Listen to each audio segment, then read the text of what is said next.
ओम श्री दुर्गादेव्य नमः। YouTube channel पर शिव भक्तों का स्वागत है। शिव भक्तों को शिव माता की। आज की कथा देव भागवत से बहुत अद्भुत, अलौकिक और सुंदर है। रोमांचकारी कथा है। घोर कलयुग में भगवान कल्कि का विवाह किसके साथ होगा और उनके कितने पुत्र होंगे और उनके कितने भाई होंगे और उनके गुरु कौन होंगे और उनके पंडित पुरोहित कौन होंगे, इसके बारे में जानेंगे। बहुत सुंदर अद्भुत कथा है। घोर कलयुग की जब भयंकर कलयुग आएगा तो क्या होगा। भगवान कल्कि विष्णु भगवान का 24वां अवतार है। कल्कि भगवान का कल्कि भगवान किन का वध करने आएंगे, बहुत सुंदर और अद्भुत कथा है। पहले जानते हैं चारों युगों की आयु। इसके बाद चलते हैं कथा की ओर। सतयुग की आयु 17,28,000 वर्ष है। उस समय मनुष्य की आयु 1,00,000 वर्ष होती थी। त्रेता युग की आयु 12,96,000 वर्ष है। उस समय मनुष्य की आयु 1,000 वर्ष होती थी। और द्वापर में की आयु 8,64,000 वर्ष है। द्वापर युग की आयु। उस समय मनुष्य की आयु 10,000 वर्ष होती थी। त्रेता में 10,000 वर्ष होती थी और द्वापर में मनुष्य की आयु 1,000 वर्ष होती थी। कलयुग शापित युग है। इसकी आयु 4,32,000 वर्ष है। कलयुग का पहला चरण चल रहा है। इस समय मनुष्य की आयु 100 वर्ष है। जब घोर कलयुग आएगा, भयंकर कलयुग आएगा, तो उस समय मनुष्य की आयु सिर्फ 25 वर्ष रह जाएगी। और उस समय मनुष्य 16 वर्ष में वृद्ध होके और 20 वर्ष में ही मृत्यु को प्राप्त हो जाएगा। उसकी मृत्यु हो जाएगी 20 ही वर्ष में। अभी कलयुग 5,123 वर्ष व्यतीत हुआ है और अभी कलयुग की आयु 4,26,877 वर्ष बाकी है। अभी तो कलयुग का छोटा सा भाग बीता है। मनुष्य को अभी जाने कितनी बार जन्म लेना पड़ेगा और कितनी बार इस पृथ्वी मृत्युलोक पर आना पड़ेगा और कितनी बार उसकी मृत्यु होगी। मनुष्य की आयु घोर कलयुग में बहुत कम होगी। मनुष्य बौना होगा। मनुष्य की आयु सिर्फ 25 वर्ष ही होगी और वो 20 वर्ष में ही मृत्यु को प्राप्त हो जाएगा। उसकी मृत्यु हो जाएगी। मनुष्य की आयु घोर कलयुग में बहुत कम होगी और चारों तरफ बीमारियां और कलह ज़्यादा होगा। उस समय मनुष्य की पराई स्त्री के प्रति कुदृष्टि बहुत अधिक रहेगी, बहुत अधिक। कलयुग में चारों तरफ पाप ही पाप होगा। अभी तो कलयुग के लाखों वर्ष बाकी है। कलयुग का भी तो पहला चरण चल रहा है। कलयुग में धर्म का एक ही अभी चरण होगा, पहला ही चल रहा है। अभी 3 चरण बाकी हैं। कलयुग के चारों तरफ अधर्म का बोलबाला रहेगा। अधर्म का साम्राज्य स्थापित होगा। कलयुग में मनुष्य भूखों मरेगा। कलयुग में खेतों में फसलें नहीं होंगी। वेद व्यास जी ने कहा है, कलयुग को सबसे श्रेष्ठ युग बताया है। कलयुग शापित युग है, फिर भी वेद व्यास जी ने कलयुग को सबसे अच्छा युग बताया है। क्योंकि सतयुग में जो मनुष्य 10 वर्ष में तप करके पुण्य प्राप्त करता था, त्रेता में 1 वर्ष में तप करके पुण्य प्राप्त करता था। द्वापर में 1 महीने में तप कर करके जो पुण्य प्राप्त करता था मनुष्य, वही कलयुग में इस शापित युग में सिर्फ मनुष्य 1 दिन में भगवान की भक्ति तपस्या करके पुण्य प्राप्त कर लेता है। मनुष्य सतयुग का इस युग में जन्म कोई नहीं लेना चाहेगा। शापित युग में कलयुग का मनुष्य कोई इस युग में जन्म नहीं लेना चाहेगा। घोर कलयुग में पापों से पृथ्वी दब जाएगी। पृथ्वी को सहने की क्षमता नहीं रह जाएगी, इतना पाप बढ़ जाएगा। कलयुग की अभी तो शुरुआत है, अभी तो कलयुग बहुत बाकी है। इस कलयुग में, घोर कलयुग में जब भगवान कल्कि आएंगे तो भगवान कल्कि का विवाह होगा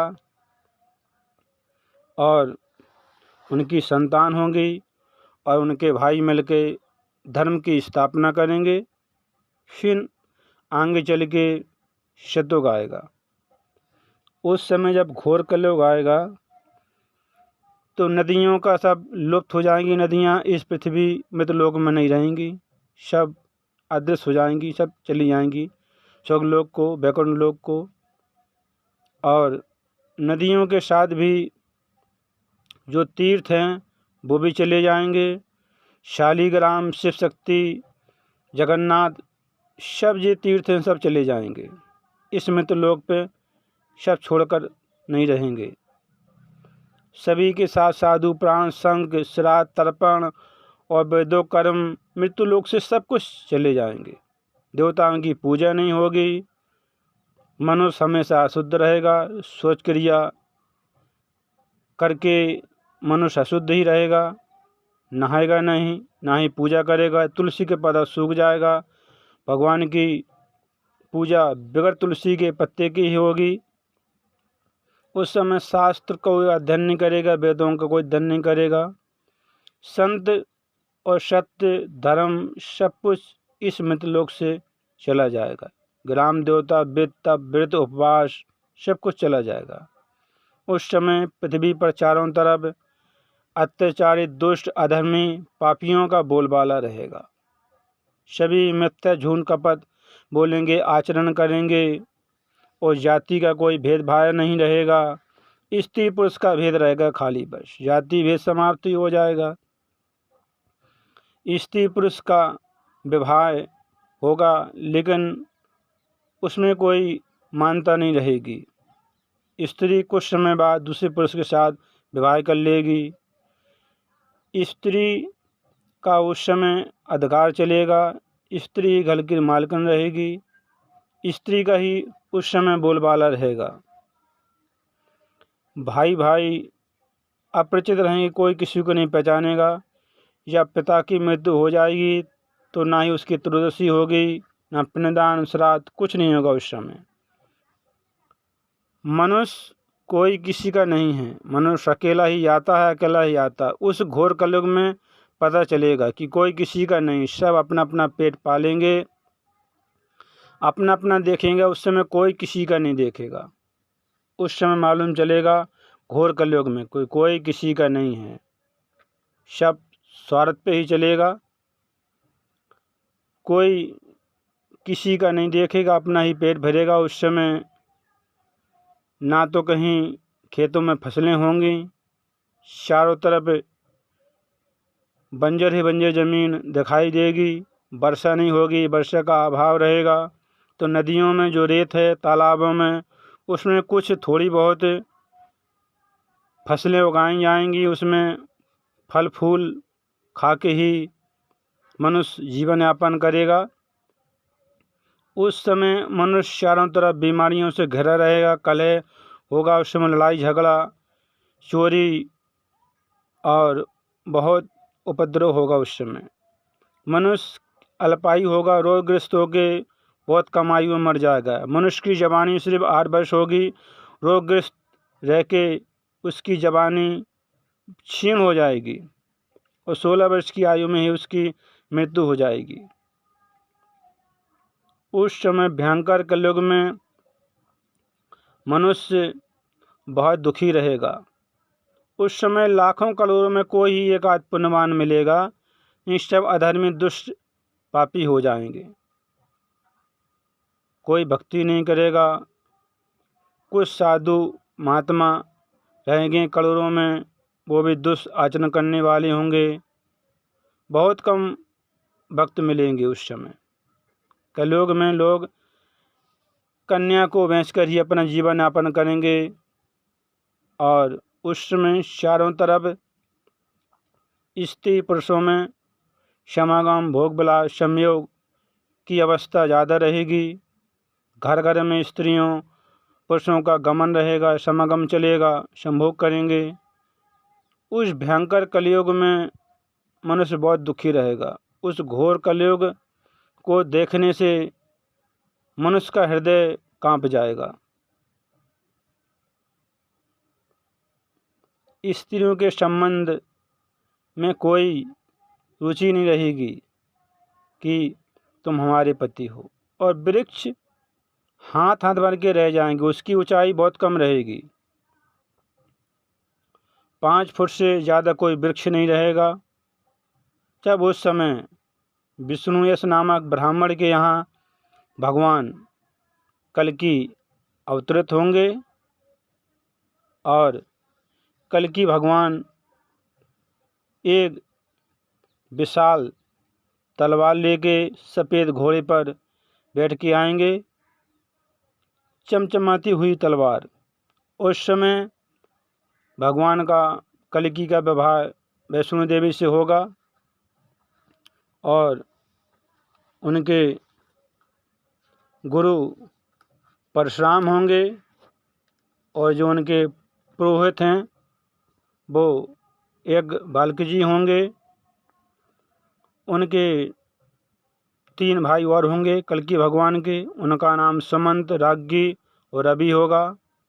उनके 4 पुत्र होंगे कल्कि भगवान के, जय, विजय, मल्हार और मेघमाल, भगवान कल्कि के।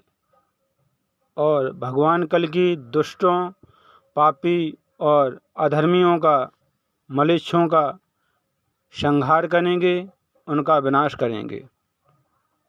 फिर सब दुष्टों का संहार करके फिर चारों भाई मिलके और परशुराम उनके गुरु मिलके धर्म की स्थापना करेंगे।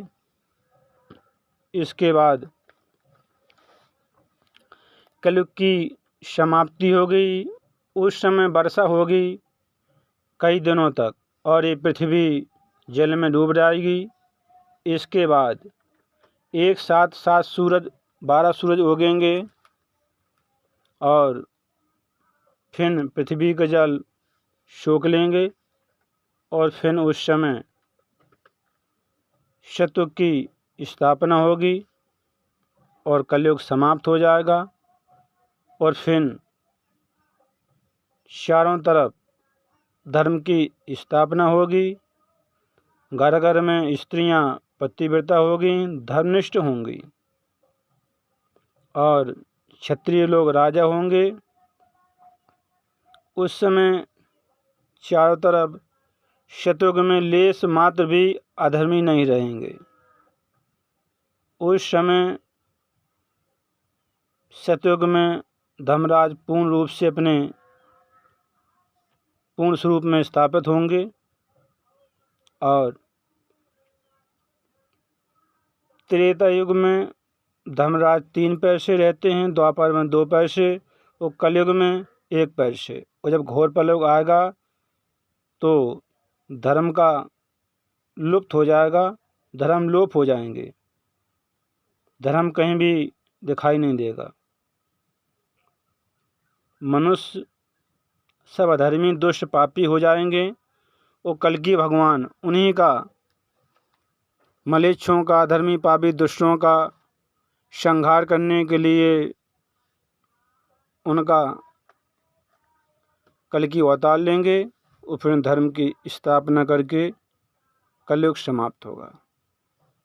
भयंकर घोर कलयुग में जो शतयुग के मनुष्य हैं वो उस भयंकर कलयुग में जन्म लेना नहीं चाहेंगे कि चारों तरफ पाप ही पाप होगा। एक कथा देवी भागवत से है, बहुत सुंदर और अद्भुत पापनाशनी पुण्यदानी कथा है।